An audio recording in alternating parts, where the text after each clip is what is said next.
हरिओम। आज हम आप लोगों को सामान्य रूप से घर में जो पूजा की जाती है उसकी तैयारी कैसे करें, इस विषय में आप लोगों को तैयारी दिखाते हैं। क्योंकि बहुत लोग पूजा करने की तैयारी करना ही नहीं जानते हैं कि कैसे सामान रखें, कैसे क्या करें, कैसे कलश बनाएं। तो इस विषय में कई मित्रों ने हमसे बात की थी और कहा था कि इससे संबंधित कुछ बताइए। बहुत विदेशों में भी लोग रहते हैं जो ऑनलाइन भी पूजा कराते हैं, तो वहाँ पंडित तो होते नहीं हैं। तो उसके पहले ये जान लेना ज़रूरी है कि उसकी पूजा की तैयारी करके कैसे रखें और जिससे ऑनलाइन पूजा में भी आराम से किया जा सके। तो आइए हम लोग शुरू करते हैं। पहले पूजन की सामग्री कुछ रखना होगा, कम से बताते जाएंगे, आप लोग रखते जाइएगा। जैसे चौकी है, अगर आपके पास चौकी नहीं है तो ज़मीन में भी ये तैयारी की जा सकती है। हमारे पास यहाँ चौकी है, इसलिए हम चौकी रखे हुए हैं और इसमें एक लाल कपड़ा बांध लेते हैं। ये देखिए, इस तरह कपड़ा बांध के इसको हवा से उड़े ना, इसलिए कलावा से इसको इस तरह से बांध लेंगे और इसको लगा के गांठ बांध दीजिए जिससे ये उड़े नहीं। और इस तरह से बांध लिया गया। इसके बाद फिर जो है सबसे पहले हमें जो है कलश रखना होगा। जब कलश यथा स्थान रख जाएगा तो सब पूजन सामग्री व्यवस्थित हो जाएगी। जैसे हमारे पास मिट्टी कलश हो या तांबे कलश हो, तो हम ये लेंगे पहले और इसमें रक्षा सूत्र बांध देंगे इसके कंठ में, क्योंकि बाद में फिर बांधने में समस्या होती है, इसलिए पहले से ही ये बांध के रखना चाहिए। जैसे मान लीजिए हमको यहाँ कलश रखना है, तो इसमें हमें रोली से अष्टदल बना देंगे।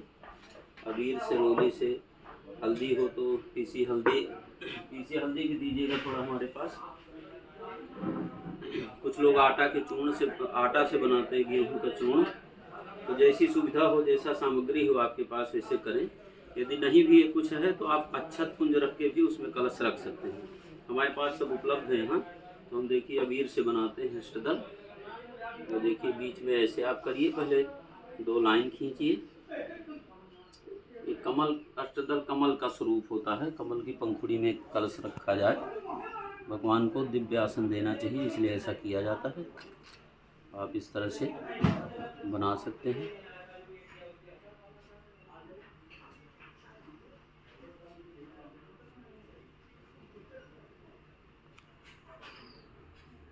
अब इसको आप जब गणना करेंगे तो चारों ओर से तो 8 पंखुड़ी बन जाती हैं कमल की। इसको और सजाने के लिए आप चाहें तो दूसरा कलर का भी प्रयोग कर सकते हैं। और मान लीजिए किसी से नहीं बनता है तो ना भी अष्टदल बनाओ, अक्षत पुंज रख के उसके ऊपर आप कलश रख सकते हैं। ये ऐसे इस तरह से इसको सजाया जा सकता है।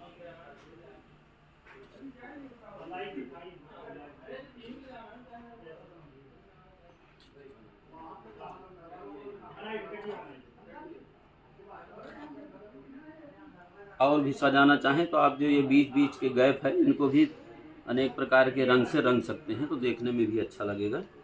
और इसको भी और अच्छा सजाना चाहें तो इसमें 2 लाइन खींच दें सब में, और सुंदर बन जाएगा ऐसे।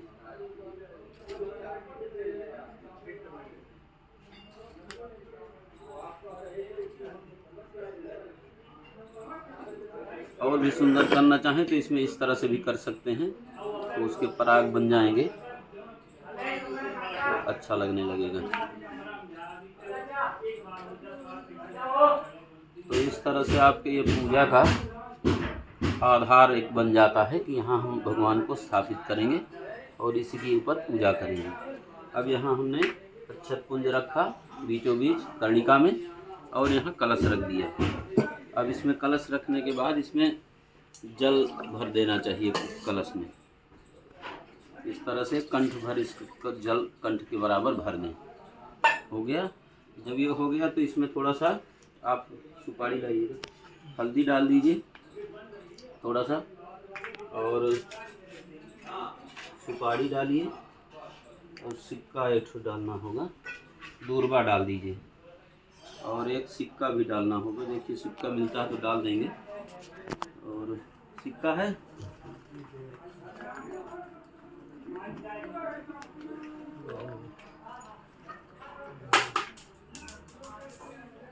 बुलाइएगा जल्दी।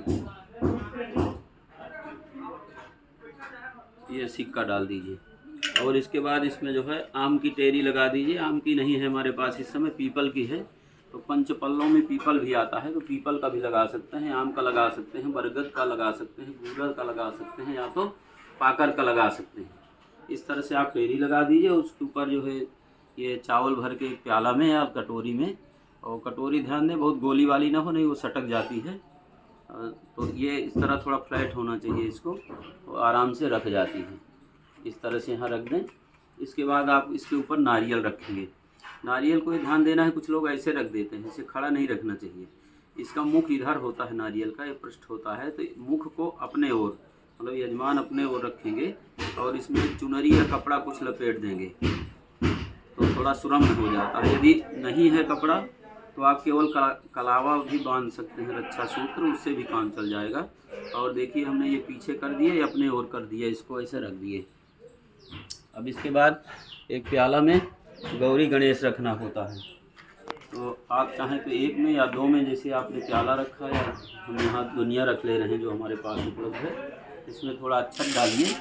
और चाहें तो आप सुपारी के गणेश जी और गाय के गोबर के गौरी जी बना सकते हैं। हमारे पास यहाँ गौरी गणेश चांदी के हैं, तो इनको हम रख दे रहे हैं। आप देखें गणेश जी यहाँ स्थापित कर दिए और एक दूसरे दुनिया में गौरी जी कर दिए। ध्यान यहाँ ये देना है कि गौरी जी जो है गणेश जी से दाहिने रहेंगी, आपसे दाहिने नहीं, गणेश जी से। देखिए गणेश जी का दाहिना हाथ ये है, इस साइड में गौरी जी रहेंगी।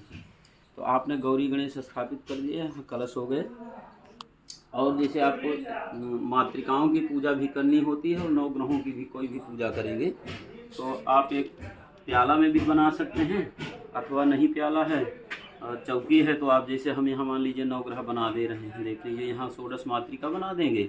ऐसे आपको 16 खाने बनाना है।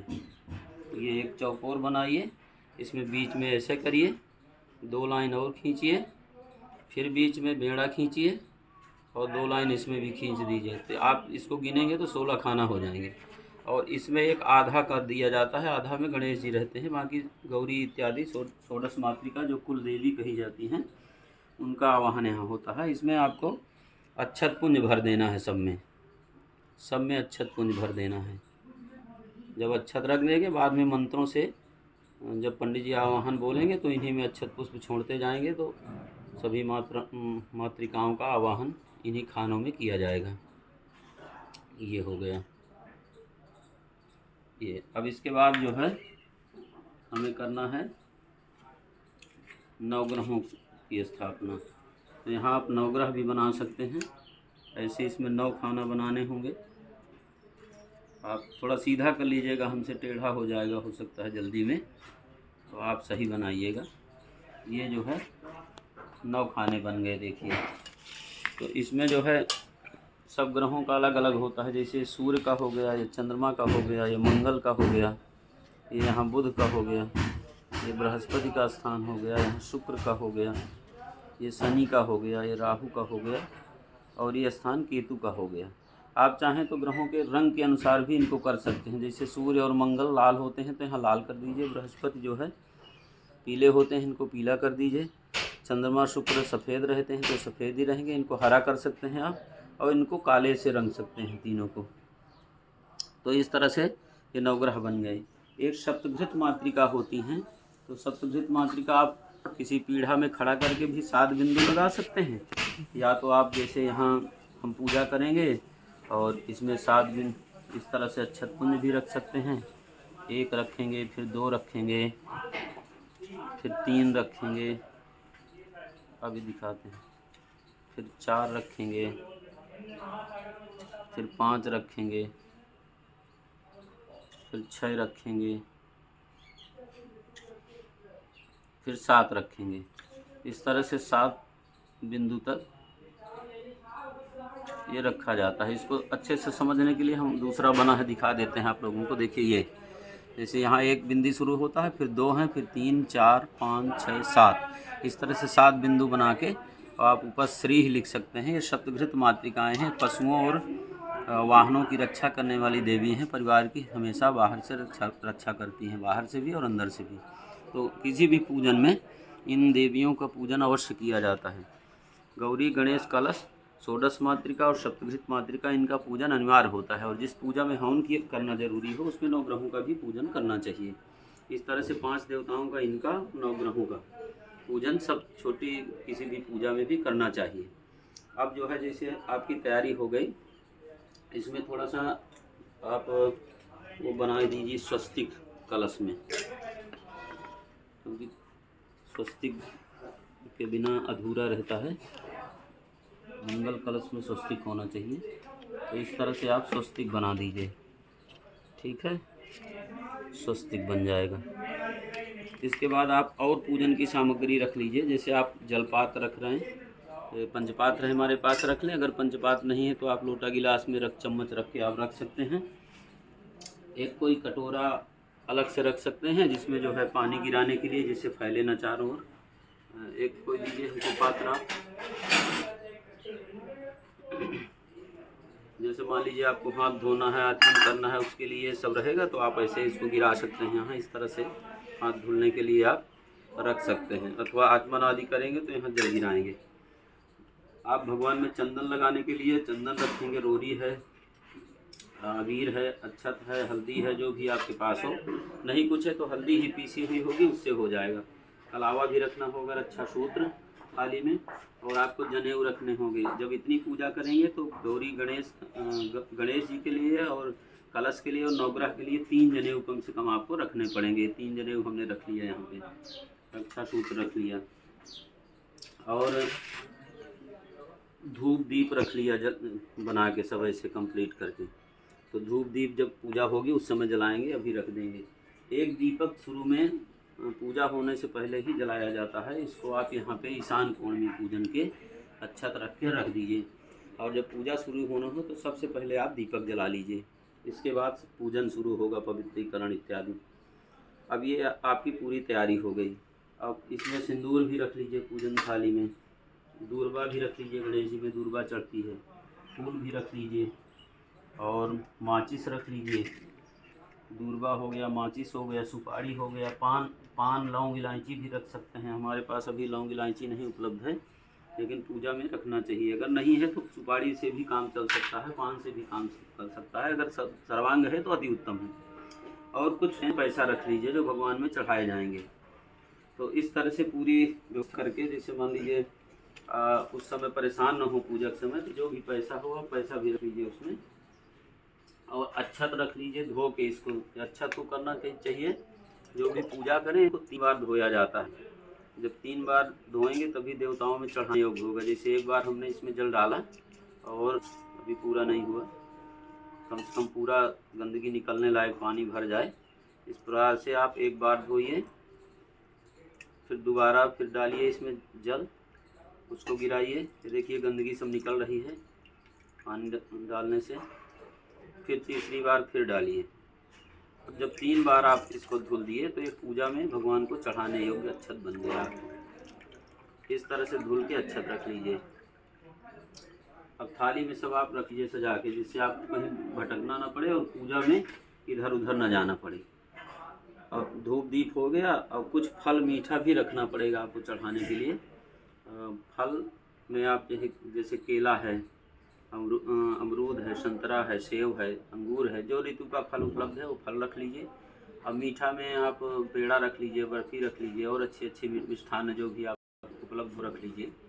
अगर नहीं मीठा है तो आप गुड़ और दही रख सकते हैं। गुड़ दही साथ में रख के सभी में दुनिया में रखना चाहिए। या पत्ते में, जैसे आप भोग लगाने के लिए पत्ते भी कुछ रख लीजिए, आम के पत्ते रख लीजिए अथवा दुनिया रख लीजिए, जिससे जब पूजन होगा उस समय भगवान के सामने इसे रख के और उसी में आपको नैवेद्य लगाना होगा सब जगह। तो इस तरह से व्यवस्था पहले से किए रहेंगे तो आपको असुविधा नहीं होगी पूजा के समय। तो हमारे समझ में पूजन का लगभग सब तैयारी हो गई है।